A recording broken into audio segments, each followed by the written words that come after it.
Glory to God. Living ക്രൈസ്റ്റിലേക്ക് നിങ്ങളെവരെയും ഞാൻ ചേർന്ന് സ്വാഗതം ചെയ്യുന്നു. ഒരിക്കൽ കൂടി തിരുവചനവുമായി നിങ്ങളുടെ മുമ്പിലേക്ക് കടന്നു വരുവാൻ വലിയവനായ ദൈവം എന്നെ സഹായിച്ച എല്ലാ വഴികൾക്കുമായി ഞാൻ ദൈവത്തിന് നന്ദി പറയുന്നു. പ്രിയരെ, പ്രാരംഭമായി ഈ എപ്പിസോഡ് സ്പോൺസർ ചെയ്തിരിക്കുന്നത് സൗദി അറേബ്യയിൽ നിന്ന് റേച്ചൽസസ് ആണ്. തൻ്റെ പ്രാർത്ഥനാ വിഷയം എന്ന് പറയുന്നത് തൻ്റെ മൂത്ത മകനെ മെക്കാനിക്കൽ എഞ്ചിനീയറിംഗ് ആണ് പഠിച്ചുകൊണ്ടിരിക്കുന്നത്. അവന് 3 വിഷയം ലഭിക്കുവാനുണ്ട്. അതിൻ്റെ ഡേറ്റിൽ വേഗത്തിൽ ലഭിക്കേണ്ടതിനായിട്ടും കർത്താവ് അത്ഭുതത്തോടെ ആ കോഴ്സ് കംപ്ലീറ്റ് ചെയ്യേണ്ടതിനായിട്ടും പ്രാർത്ഥന വിഷയം ചോദിക്കുന്നു. അതേപോലെ തന്നെ ഈ വർക്ക് ചെയ്യുന്ന സ്ഥലം മിനിസ്ട്രിയാണ്, നേഴ്സായിട്ടാണ് വർക്ക് ചെയ്യുന്നത്.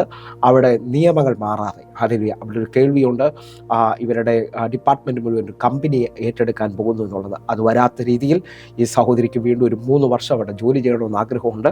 കർത്താവ് അത്ഭുതകരമായി ദൈവത്താൽ നടത്തപ്പെടേണ്ടതിനായിട്ട്, ദൈവത്തിൻ്റെ കരം ഈ മകൾക്ക് വേണ്ടി വെളിപ്പെട്ട് വരേണ്ടതിനായിട്ടും, അതേപോലെ തന്നെ തൻ്റെ ഇളയ മകൻ്റെ വിദ്യാഭ്യാസം വേഗത്തിൽ പൂർത്തീകരിക്കപ്പെടേണ്ടതിനായിട്ടും, തൻ്റെ ഭർത്താവ് വിശ്വാസത്തിൽ വരേണ്ടതിനായിട്ടും പ്രത്യേകമായി പ്രാർത്ഥന വിഷയം ചോദിക്കുന്നു. എൻ്റെ കൂടെ ചേർന്നുകൊണ്ട് എത്ര പേർ ഈ മകൾക്ക് വേണ്ടി പ്രാർത്ഥിക്കാൻ തയ്യാറാകും? നമുക്ക് ഒരുമിച്ചൊന്ന് പ്രാർത്ഥിക്കാം. പ്രിയരെ, കർത്താവിൻ്റെ വലിയ കരം വെളിപ്പെട്ട് വരേണ്ടതിനായിട്ട് കണ്ണുകളൊന്ന് അടയ്ക്കാം, പ്രാർത്ഥിക്കാം. ഞങ്ങളെ സ്നേഹിക്കുന്ന ഞങ്ങളുടെ നല്ല ദൈവമേ, പൂർണ്ണ ഹൃദയത്തോടെ ഞങ്ങൾ ഒരുമിച്ച് ചേർന്ന് പ്രാർത്ഥിക്കുന്നു. കർത്താവെ, ഈ മകളെ അങ്ങ് സൂക്ഷിക്കുന്നതിനായി സ്തോത്രം. കർത്താവ് ഇതുവരെയും നടത്തിയതിനായി നന്ദി. ഞങ്ങൾ ഒരുമിച്ച് പ്രാർത്ഥിക്കുന്ന ഈ മിനിറ്റിൽ തന്നെ ആ മകന് നഷ്ടപ്പെട്ടു പോയ സബ്ജക്റ്റുകൾ വേഗത്തിൽ എഴുതി എടുക്കുവാനുള്ള ഡേറ്റുകൾ ലഭിക്കുകയും അത്ഭുതകരമായ കോഴ്സ് പാസ്സാകുകയും ചെയ്യേണ്ടതിനായി പ്രാർത്ഥിക്കുന്നു. കർത്താവെ, അതേപോലെ ഈ സിസ്റ്ററിൻ്റെ ജോലിയിൽ അങ്ങ് വലിയ പ്രൊട്ടക്ഷൻ അയച്ചിരിക്കുന്നതിനായി കർത്താവെ, താൻ അവിടെ നിൽക്കുന്നിടത്തോളം കാലം യാതൊരു തടസ്സവുമില്ലാതെ ദൈവത്തിൻ്റെ പ്രവൃത്തിയാൽ, ദൈവത്തിൻ്റെ കരത്താൽ മുമ്പോട്ട് കൊണ്ടുവരാനായി ഞങ്ങൾ പ്രാർത്ഥിക്കുന്നു. കർത്താവെ, ഞങ്ങൾ ഒരുമിച്ച് ഇളയ മകനായി പ്രാർത്ഥിക്കുന്നു. അവനും കൂടെ ആ കോഴ്സ് വേഗത്തിലൊന്ന് കംപ്ലീറ്റ് ചെയ്യേണ്ടതിനായിട്ട്, കർത്താവിൻ്റെ കരം വെളിപ്പെട്ട് വരേണ്ടതിനായി ഞങ്ങൾ ഒരുമിച്ച് പ്രാർത്ഥിക്കുന്നപ്പോൾ ഒരു ദൈവപ്രവൃത്തി വെളിപ്പെട്ടതിനായി സ്തോത്രം. യേശുവേ, തിരുരക്തത്തിൽ ഞങ്ങൾ ഏൽപ്പിക്കുന്നു. വലിയ അത്ഭുതം അങ്ങ് ചെയ്തതിനായി നന്ദി. ദൈവപ്രവൃത്തി അങ്ങ് വെളിപ്പെടുത്തിയതിനായി നന്ദി. ഞങ്ങൾ ഒരുമിച്ച് കുടുംബത്തെ ഏൽപ്പിക്കുന്നു. കണ്ണിലെ കൃഷ്ണമണി പോലെ അങ്ങ് സൂക്ഷിക്കുന്നതിനായി സ്തോത്രം. ഹസ്ബൻഡ് വിശ്വാസത്തിൽ വരേണ്ടതിനായി പ്രാർത്ഥിക്കുന്നു. കർത്താവ് വലിയ തലം വെളിപ്പെടുത്തിയതിനായി നന്ദി. യേശുവിൻ നാമത്തിൽ പ്രാർത്ഥിക്കുന്നു. കേൾക്കണം പിതാവേ. ആമേൻ, ആമേൻ. പ്രിയരെ, അനുഗ്രഹിക്കപ്പെട്ട ഒരു എപ്പിസോഡിലോട്ട് ഞാൻ നിങ്ങളെ ക്ഷണിക്കുന്നു. കടന്നു വന്നാട്ടെ.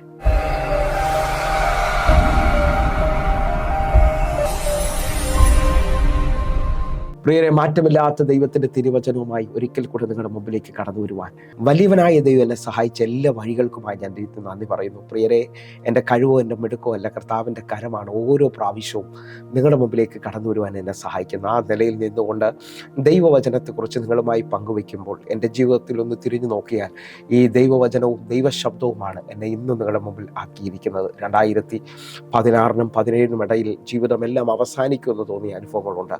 ആ അനുഭവത്തിനകത്ത് ഇന്നും മറക്കാൻ കഴിയാത്തത് ഒരു ദൈവദാസൻ എന്നെ നോക്കി വിളിച്ചു പറഞ്ഞ ആ ശബ്ദമാണ്. ഇനി ട്രെയിൻ കയറിയാലും ദൈവവിളിയുള്ളവൻ, ദൈവനിയോഗമുള്ളവൻ മരിക്കത്തില്ല. ലോകം അവസാനിച്ചു എന്ന് പറഞ്ഞുകൊണ്ട് ആ കിടക്കയിൽ കിടക്കുമ്പോഴും ആ രാത്രിയിലും ആ ദൈവശബ്ദമാണ് എന്നെ എഴുന്നേൽപ്പിച്ചത്. വിശ്വസിക്കുന്നവരുണ്ടെങ്കിൽ ഞാൻ ആത്മാവിൽ വിളിച്ചു പറയുന്ന ഇന്നത്തെ ഈ ദൈവശബ്ദത്തിൽ നിങ്ങൾ വില കൊടുക്കുന്നുണ്ടെങ്കിൽ നിങ്ങളുടെ ജീവിതത്തിനകത്ത് ഒരു എഴുന്നേൽപ്പുണ്ട്, നിങ്ങളുടെ ജീവിതത്തിനകത്ത് ഒരു അത്ഭുതമുണ്ട്. ഹല്ലേലൂയ. അങ്ങനെ ഒന്ന് വിശ്വസിക്കുകയും പ്രാർത്ഥിക്കുകയൊക്കെ ചെയ്യുന്നവരുണ്ടെങ്കിൽ ഇപ്പോൾ മുതൽ എൻ്റെ കൂടെ ചേർന്നുകൊണ്ട് നല്ലൊരു ഇരിപ്പിടം ഉറപ്പാക്കി ദൈവവചന കേൾവിക്കായിട്ട് വളരെ ശ്രദ്ധയോടെ, വളരെ ഏകാഗ്രഹൃദയത്തോടെ ഈ ദൈവവചനത്തെ നിങ്ങൾ കൈക്കൊള്ളുമെങ്കിൽ ആവർത്തന പുസ്തകം 28-ാം അധ്യായം പറയുന്നു, നിന്നെ സകല ജാതികൾക്കും മീതെ അവൻ ഉന്നതനാക്കും. അതേ നിലയിൽ തന്നെ നിന്നുകൊണ്ട് ദേശത്തിൽ ദൈവം നിന്നെ അനുഗ്രഹിക്കും. വിശ്വസിക്കുന്നവരുണ്ടെങ്കിൽ ഈ 2 അനുഗ്രഹങ്ങളെയും ഈ വചന സന്ദേശത്തിൽ ഒന്ന് ക്ലെയിം ചെയ്യുവാനായിട്ട്. കാരണം ഞാനും നിങ്ങളും ദൈവവചനത്തിൻ്റെ അടിസ്ഥാനത്തിൽ അവൻ്റെ നാമത്തെ കൈക്കൊണ്ട് അവൻ്റെ നാമത്തിൽ വിശ്വസിക്കുന്ന ഏവർക്കും ദൈവമക്കളാകാൻ അധികാരം തന്നു എന്ന് യോഹന്നാൻ്റെ സുവിശേഷം 1:12 പറയുന്നത് പോലെ ആ അധികാരത്തിൽ നിന്നുകൊണ്ട് നിങ്ങൾ ക്ലെയിം ചെയ്യണം. അതേ നിലയിൽ തന്നെ നിന്നുകൊണ്ട് ഗലാത്യലേഖനം പറയുന്നു, നിങ്ങൾ മക്കളെങ്കിലോ ദൈവഹിതത്താൽ നിങ്ങൾ അവകാശികളാകുന്നു. അപ്പോൾ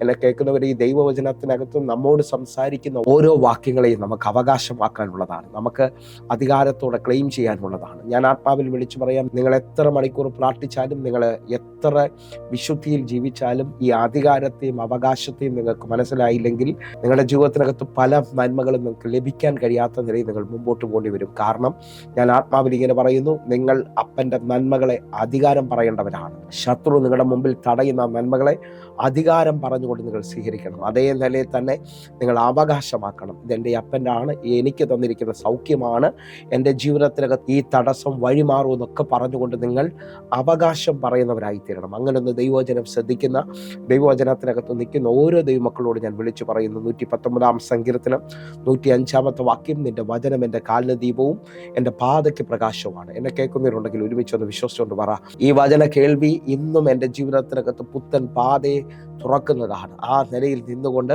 വിശ്വാസത്തോടെ പ്രാർത്ഥനയോടുകൂടെ എന്നെ ശ്രദ്ധിക്കുന്നവരുണ്ടെങ്കിൽ 107 സങ്കീർത്തനം അതിൻ്റെ 20 വാക്യം പറയുന്നു, ഞാൻ എൻ്റെ വചനം അയച്ചവരെ സൗഖ്യമാക്കുകയും അവരെ കുഴിയിൽ നിന്ന് കരകയറ്റുകയും ചെയ്യും. വിശ്വസിക്കുന്നവരുണ്ടെങ്കിൽ അയക്കപ്പെടുന്ന വചനത്തിൻ്റെ പ്രത്യേകത 147 സങ്കീർത്തനം 15 വാക്യം പറയുന്നു, അവൻ തൻ്റെ ആജ്ഞയെ ഭൂമിയിലേക്ക് അയക്കുന്നു, അതിവേഗം ഓടുന്നു അവൻ്റെ വചനം.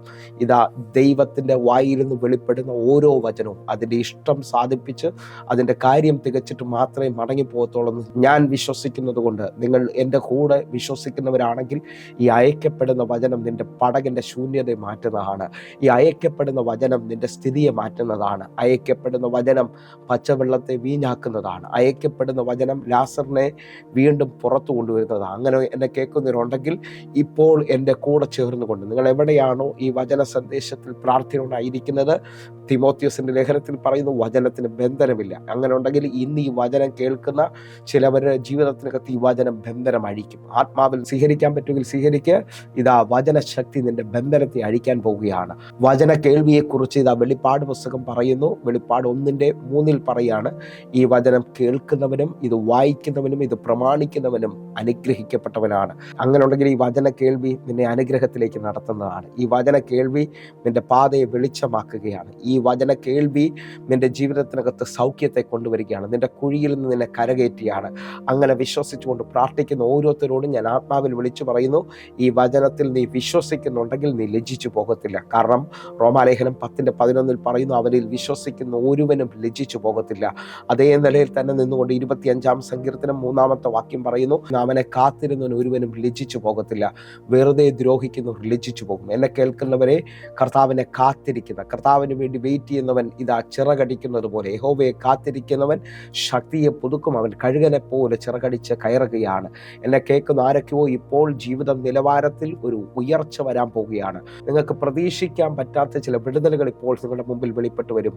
34 സങ്കീർത്തനം വ്യക്തമായി നമ്മോട് സംസാരിക്കുന്നു, അവങ്കിലേക്ക് നോക്കിയവർ പ്രകാശിതരായി, അവരുടെ മുഖമോ ലജ്ജിച്ചു പോയതുമില്ല. എന്നെ കേൾക്കുന്നവരുണ്ടെങ്കിൽ ഇപ്പോൾ മുതൽ ആത്മാവിൽ പ്രാർത്ഥിച്ചു തുടങ്ങുക. നിങ്ങളുടെ ജീവിതത്തിനകത്ത് ലജ്ജ നീങ്ങുകയാണ്. നിങ്ങളുടെ ജീവിതത്തിനകത്ത് നിങ്ങൾ തകരുമെന്ന് പറഞ്ഞെടുത്ത്, നിങ്ങൾ നശിക്കുമെന്ന് പറഞ്ഞെടുത്ത് പ്രോമിസ് വാക്യത്തെ നിങ്ങൾ ഏറ്റു പറഞ്ഞുകൊണ്ട് പറ. യോഹന്നാന്റെ സുവിശേഷം 3:16 തൻ്റെ ഏകജാതനായ പുത്രനിൽ വിശ്വസിക്കുന്നവനും നശിച്ചു പോകാതെ നിത്യജീവൻ പ്രാപിക്കേണ്ടതിന് അവനെ നൽകുവാൻ തക്കവണ്ണം പിതാവായ ദൈവം ലോകത്തെ സ്നേഹിച്ചു. എന്നെ കേൾക്കുന്നവരുണ്ടെങ്കിൽ ഞാൻ ആത്മാവിൽ വിളിച്ചു പറയുന്നു, ഈ പുസ്തകവുമായി ഞാൻ നിൽക്കുമ്പോൾ ഞാൻ ഒരു മതത്തെ ഉയർത്താൻ നിൽക്കുകയല്ല, ഒരു സംഘടന ഉയർത്താൻ നിൽക്കുകയല്ല. എന്നെ വിടുവിച്ച, എൻ്റെ ജീവിതത്തിനകത്ത് മാറ്റം കൊണ്ടുവന്ന വലിയവനായ ദൈവത്തെ ഞാൻ ഉയർത്തുമ്പോൾ ഞാൻ നിങ്ങളെ നോക്കി വിളിച്ചു പറയുന്നു, അവനിൽ വിശ്വസിക്കുന്നവൻ. ഹല്ലേലൂയ. അത് നിങ്ങൾ ഏത് മതത്തിൽപ്പെട്ടയാളായിരിക്കാം, ഏത് സംഘടനയിൽപ്പെട്ടയാളായിരിക്കാം, ഒരുപക്ഷെ നിങ്ങൾ കറുത്തയാളായിരിക്കാം, വെളുത്തയാളായിരിക്കാം, ഒരുപക്ഷെ നിങ്ങളുടെ ഭവനത്തിൽ നിങ്ങൾ റിജക്റ്റഡ് ആയ ആളായിരിക്കാം, നിങ്ങളുടെ പട്ടണത്തിൽ നിങ്ങൾ റിജക്ഷൻ അനുഭവിക്കുന്ന ആളായിരിക്കാം, നിങ്ങളുടെ ജോലി സ്ഥലത്ത് നിങ്ങൾ റിജക്ഷൻ അനുഭവിക്കുന്ന ആളായിരിക്കാം. പക്ഷേ ഇപ്പോൾ ഈ വചനത്തിനകത്തൊരു വലിയ പ്രോമിസ് നിങ്ങളുടെ അടുക്കലേക്ക് ഇറങ്ങി വരിക. എന്താ പ്രോമിസ്? അവനിൽ വിശ്വസിക്കുന്നവൻ നശിച്ചു പോകത്തില്ല. ഇതാ നിന്റെ ജീവിത നിലവാരം മാറുന്ന രീതിയിൽ, നിന്റെ ജീവിത അനുഭവം മാറുന്ന രീതിയിൽ ഒരു അസാധാരണമായ കൈമാറ്റം ഇപ്പോൾ ഈ വചനത്തിന്റെ ആരംഭത്തിൽ നിങ്ങളുടെ മുന്നിൽ സംഭവിക്കുന്നു. വിശ്വസിക്കുന്നവരുണ്ടെങ്കിൽ ഇപ്പോൾ മുതൽ അത് ക്ലെയിം ചെയ്യുക അധികാരത്തോടെ. കർത്താവേ, ഈ കേൾക്കുന്ന വചനം എൻ്റെ ജീവിതത്തിനകത്ത് മാറ്റം കൊണ്ടുവരികയാണ്.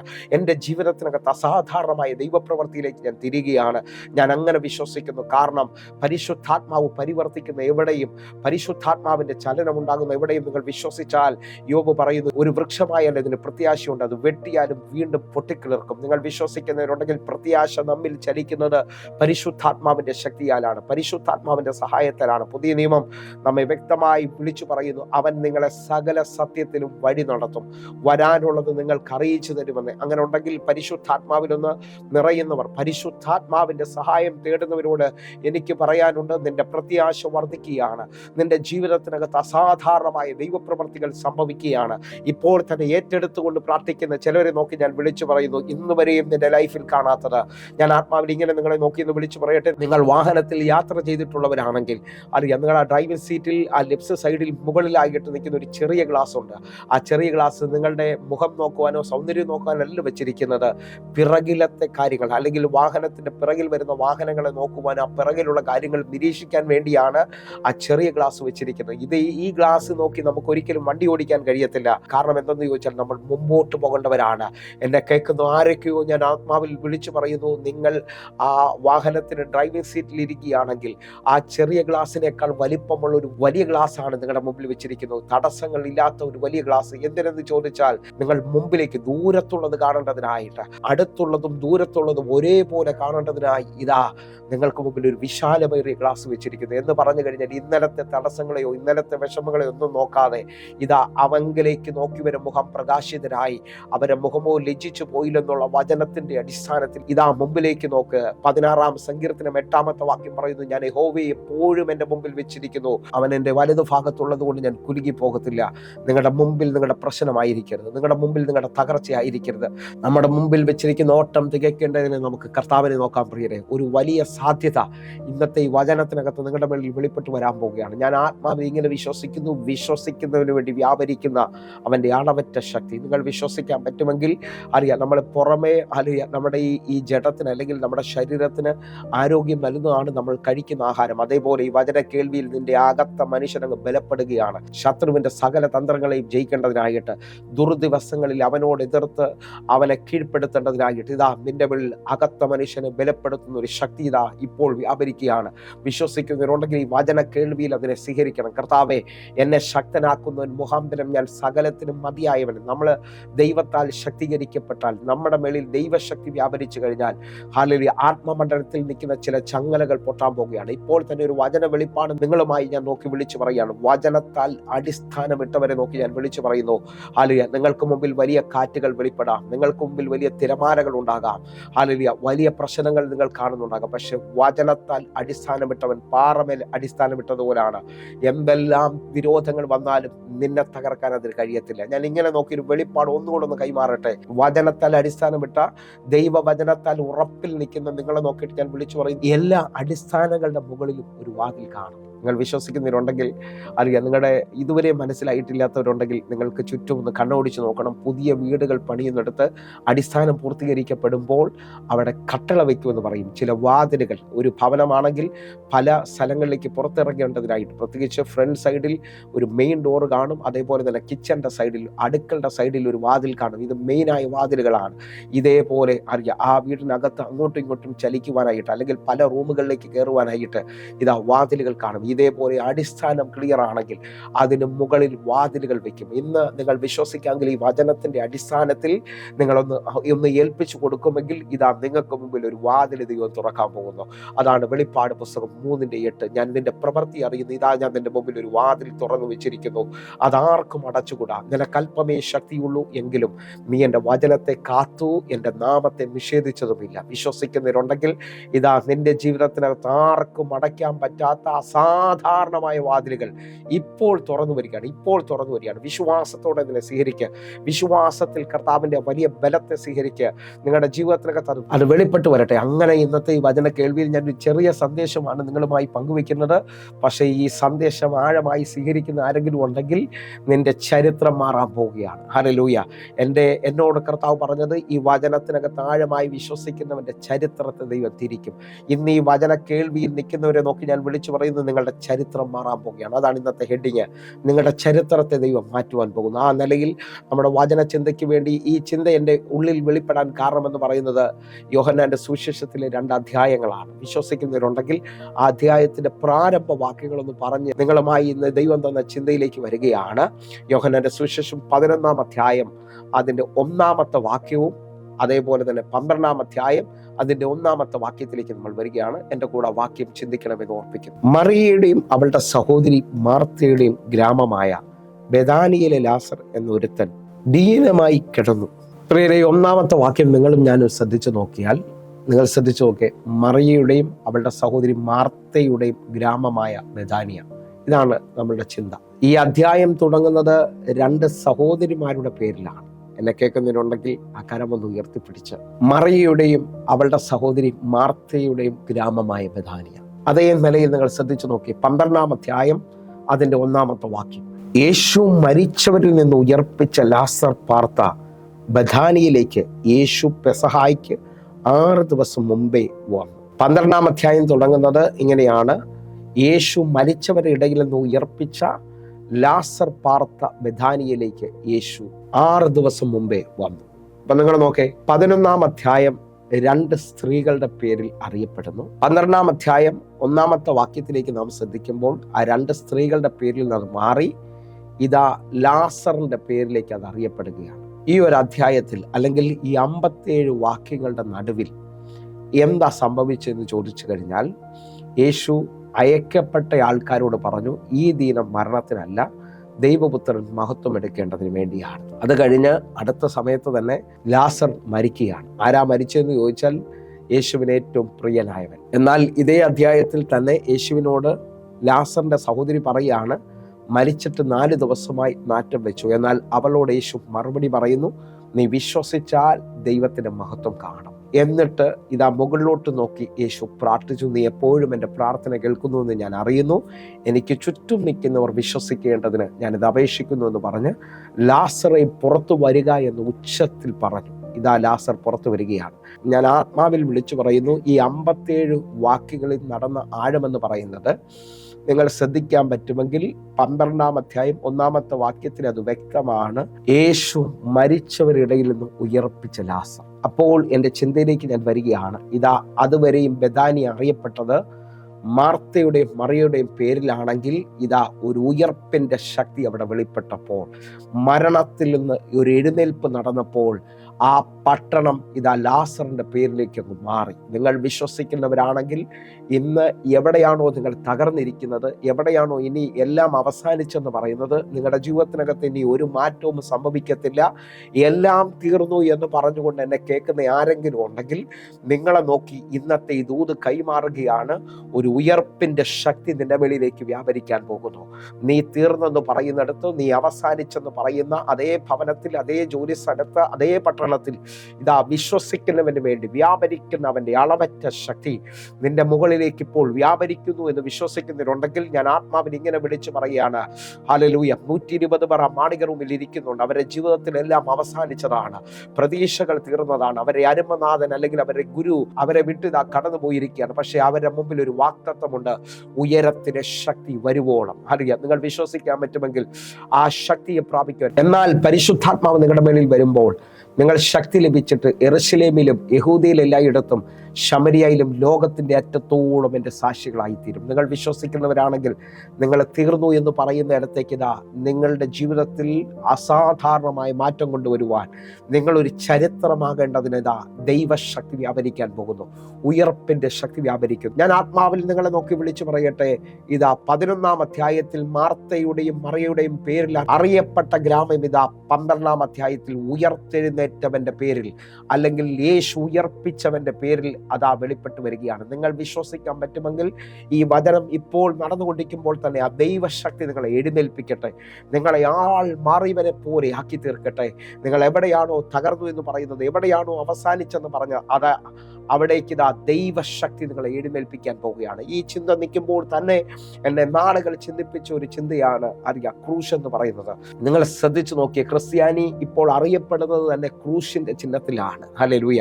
നിങ്ങൾ ഓരോരുത്തരും എൻ്റെ കൂടെ ചേർന്നുകൊണ്ട് ഈ ക്രൂശിനെ ഒന്ന് നമ്മൾ പഠിച്ചു കഴിഞ്ഞാൽ അതിന്റെ ആഴമെന്ന് പറയുന്നത്, ക്രൂശ് എന്ന് പറയുന്ന ഒരു ശപിക്കപ്പെട്ട അനുഭവത്തിലാണ് യഹൂദന്മാർ കണ്ടിരുന്നത്. അതിനെ നമുക്ക് മനസ്സിലാക്കാൻ പറ്റുന്നത് മർക്കോസിന്റെ സുവിശേഷം 15-ാം അധ്യായം 21-ാമത്തെ വാക്യം ഒന്ന് വായിച്ചാൽ ഒന്നുകൂടെ ആഴം മനസ്സിലാകും. അലക്സാണ്ടറിന്റെയും റൂഫോസിന്റെയും അപ്പനായി വയലിൽ നിന്ന് വരുന്ന കുറേനിയക്കാരനായ ശീമോനെ അവന്റെ ക്രൂശ് ചുമക്കാൻ അവർ നിർബന്ധിച്ചു. എന്നെ കേൾക്കുന്നവരുണ്ടെങ്കിൽ ഈ വചനത്തിനകത്ത് അലക്സാണ്ടറിന്റെയും റൂഫോസിന്റെയും 3 സുവിശേഷങ്ങളിൽ വ്യക്തമായി ഇത് കൊടുത്തേക്കാണ്. തെല്ലപ്പെട്ട അല്ലെങ്കിൽ തഴയപ്പെട്ട അല്ലെങ്കിൽ താഴ്ന്ന ജാതിയിലുള്ള കറുത്തവർഗത്തിൽപ്പെട്ട കുറേനിയ വർഗക്കാരനായ അലക്സാണ്ടറിന്റെയും റൂഫോസിന്റെയും അപ്പനായ ഷീമോനെ കുറിച്ചാണ് വ്യക്തമായി. മാർക്കോസ് മാത്രം 2 മക്കളുടെയും പേര് വ്യക്തമായി പറയുന്നു. കാരണം റോമാലേഖനത്തിനകത്ത് വ്യക്തമായി റൂഫോസിനെ കുറിച്ച് പറയുന്നു. റൂഫോസ് കർത്താവിൽ പ്രശസ്തനായി ബിഷപ്പായി മാറി. അറിയാം എന്ന് പറഞ്ഞാൽ ക്രൂശ് ചുമന്നവന്റെ തലമുറകളെ രണ്ടുപേരെയും ദൈവം ആ പട്ടണത്തിൽ ഉയർത്താവുന്നതിൻ്റെ മാക്സിമം ഉയർത്തിയതായി കാണുന്നു. നിങ്ങൾ വിശ്വസിക്കുന്നവരാണെങ്കിൽ ലോകം പകച്ച, ലോകം മാറ്റി നിർത്തിയ നിങ്ങളുടെ ജീവിതത്തിനകത്ത് ഇപ്പോൾ ഒരു ചരിത്രം വെളിപ്പെടുകയാണ്. ഞാൻ എൻ്റെ ചിന്തയ്ക്കകത്തോട്ട് വരികയാണ്. ഇതാ ആ കുറേനിയ വർഗ്ഗക്കാരൻ, വയലിൽ പണിയെടുക്കുന്നവൻ, യഹൂദന് ഇഷ്ടപ്പെടാത്ത അവനെ കൊണ്ട് ക്രൂശ് ചുമക്കാൻ അവർ നിർബന്ധിച്ചു. എന്ന് പറഞ്ഞാൽ അവൻ പോലും ചുമക്കാൻ ഹല്ലേലൂയ തയ്യാറാകാത്ത ഈ ക്രൂശ്, ഹല്ലേലൂയ, ഒന്നുകൂടൊന്ന് പറഞ്ഞാൽ ഗലാത്യ ലേഖനം 3-ാം അധ്യായം അതിൻ്റെ 13-ാമത്തെ വാക്യം, മരത്തിന്മേൽ തൂങ്ങുന്നവനെല്ലാം ശപിക്കപ്പെട്ടവൻ എന്ന് എഴുതിയിരിക്കുന്നത് പോലെ ക്രിസ്തു നമുക്ക് വേണ്ടി ശാപമായി തീർന്നു, ന്യായപ്രമാണത്തിന്റെ ശാപത്തിൽ നമ്മെ വിലയ്ക്ക് വാങ്ങി. നിങ്ങൾ ഈ വാക്യം വായിക്കുമ്പോൾ ഒരു വ്യക്തമായ കാര്യം നമുക്ക് മനസ്സിലായി. മരത്തിന്മേൽ തൂങ്ങുന്നവനെല്ലാം ശപിക്കപ്പെട്ടവൻ എന്ന് പറഞ്ഞു കഴിഞ്ഞാൽ എല്ലാവരാലും തള്ളപ്പെട്ട, ആർക്കും ഇഷ്ടമില്ലാത്ത യഹൂദന്റെ നിയമമനുസരിച്ച് ശാപത്തിന്റെ ചിഹ്നമായ ഇതാ ക്രൂശ്. ആ ക്രൂശിൽ എൻ്റെ യേശു 6 മണിക്കൂർ ആ ക്രൂശിൽ 3 ആണികളിൽ ഒന്ന് തൂങ്ങിക്കിടന്നപ്പോൾ ആ ക്രൂശിൻ്റെ ചരിത്രത്തെ ദൈവം മാറ്റി. ഇന്ന് നിങ്ങൾ വിശ്വസിക്കാമോ?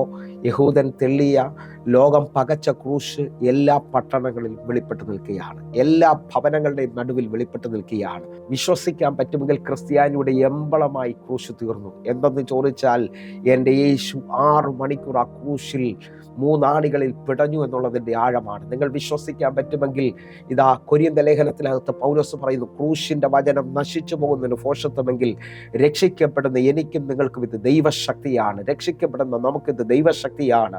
നിങ്ങൾ വിശ്വസിക്കുന്നവരാണെങ്കിൽ ഇപ്പോൾ ക്രൂശിൻ്റെ വെളിയിൽ നിന്ന് ഒഴുകുന്ന ദൈവശക്തി അനേകരുടെ ജീവിതത്തിനകത്ത് ചരിത്രത്തെ മാറ്റാൻ പോവുകയാണ്. ആ രക്തത്തിൻ്റെ തുള്ളികൾ നിന്റെ തകർച്ചയെ മാറ്റി നിന്നെ ഒരു ചരിത്രമാക്കാൻ ഇതാ വെളിപ്പെടുകയാണ്. ആത്മാവിലൊന്ന് പ്രാർത്ഥിക്കാൻ പറ്റുന്നവരുണ്ടെങ്കിൽ നിന്റെ ജീവിതത്തിനകത്ത് അസാധാരണമായ ക്രൂശിൻ്റെ ദർശനം വെളിപ്പെട്ട് വരട്ടെ. നിന്റെ ജീവിതത്തിനകത്ത് ഒരു എഴുന്നേൽപ്പ് സംഭവിക്കട്ടെ.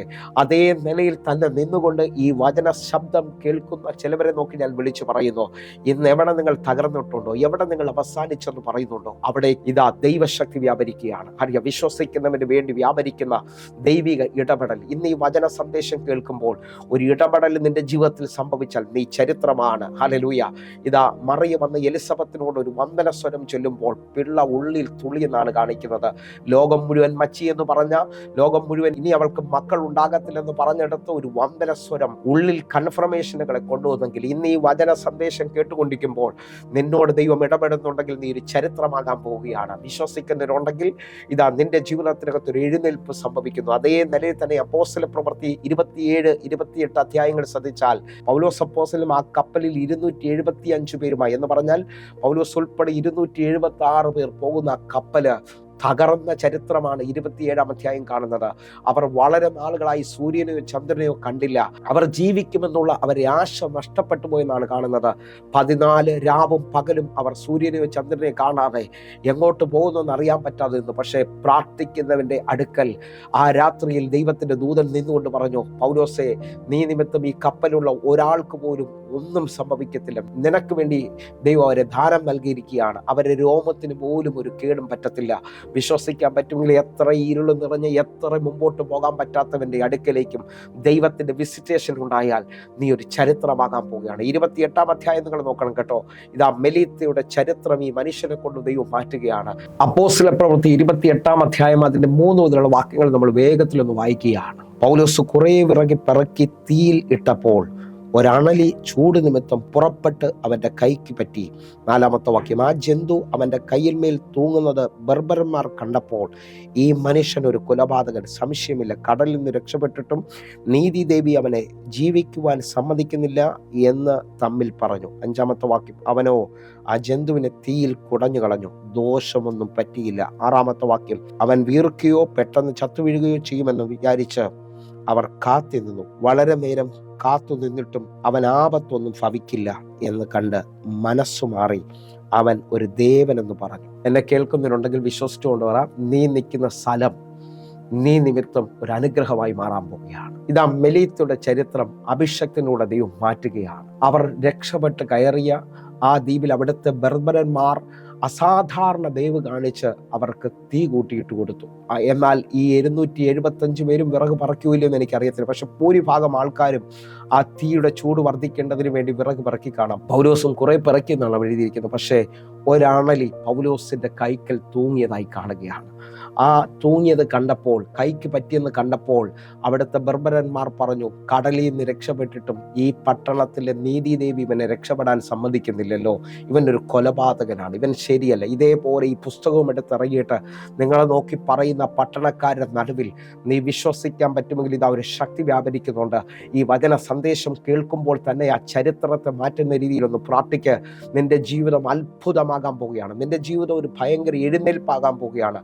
ഹല്ലേലൂയ. അവരിത് ആ ബർബരന്മാർ കാത്തു നിൽക്കുകയാണ്. എന്ന് പറഞ്ഞാൽ ഈ പട്ടണത്തിന്റെ ചരിത്രം എന്ന് പറയുന്നത്, ഈ ജന്തു ആരെങ്കിലും സ്പർശിച്ചാൽ അല്ലെങ്കിൽ കൈക്ക് തൂങ്ങിയാൽ ആ പട്ടണത്തിന്റെ ഇന്നലെ വരെയുള്ള ചരിത്രം എന്ന് പറയുന്നത് എല്ലാവരും ചത്തു വീഴുമെന്നുള്ളതാണ്, എല്ലാവരും മരിക്കുമെന്നുള്ളതാണ്. പക്ഷേ പൗലോസിന്റെ കൈക്ക് തൂങ്ങിയതിനെ ആത്മാവിന്റെ ബലത്തിൽ അവരൊന്ന് കുടഞ്ഞു. ഹല്ലേലൂയ. നിങ്ങൾ വിശ്വസിക്കാൻ പറ്റുമെങ്കിൽ ഇന്ന് നിങ്ങളുടെ കൈയടിയിൽ, ഇന്ന് നിങ്ങളുടെ പ്രാർത്ഥനയിൽ ചിലത് തീരാൻ പോവുകയാണ്.